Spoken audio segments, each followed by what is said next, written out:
Matapos ang kanyang abogado si Ann Curtis na mismong naglabas ng pahayag para kondinahin ang mga naging pahayag ni Quezon City 4th District Representative Bong Suntay sa Kamara kung saan nadawit ang pangalan ng aktres. Nakatutok si Athena Imperial.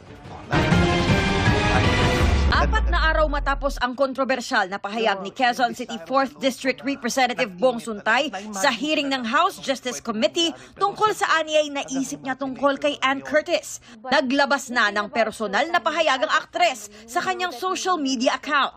Tinawag niyang vulgar at sexualized analogy ang paggamit ng kanyang pangalan ng walang paalam sa maling konteksto at higit sa lahat ng walang respeto.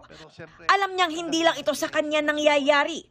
Ang kaibahan lang aniya, nanggaling ito sa isang opisyal ng gobyerno. Sabi pa ni Ann, naging poster boy aniya si Suntay ng isang kulturang iniisip na walang mali na pag-usapan ng kababaihan sa ganoong paraan. Aniya, ang misogyny o mababang pagtingin sa mga babae na idinadaan sa biro ay maituturing pa ring misogyny. Bilang taxpayer na ang buwisang pampasweldo sa mga opisyal gaya ni Suntay, hindi props ang kababaihan sa kanyang komentaryo. Hindi rin daw tinatanggap ng aktres ang anyay non-apology ng kongresista, pero hindi rin niya ito bibit-biting personal na bubog. Gayunman, tinanggap niya ang paghingi ng tawad ng may bahay ni Suntay dahil alam niya anya ang pakiramdam bilang isang asawa at ina. Ang sinumang lider na hindi raw kayang igalang ang kababaihan ay hindi nauunawaan ng buo ang totoong pamumuno.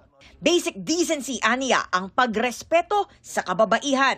Nanawagan si Ann sa House Ethics Committee na huwag palampasin ang ginawa ni Suntay.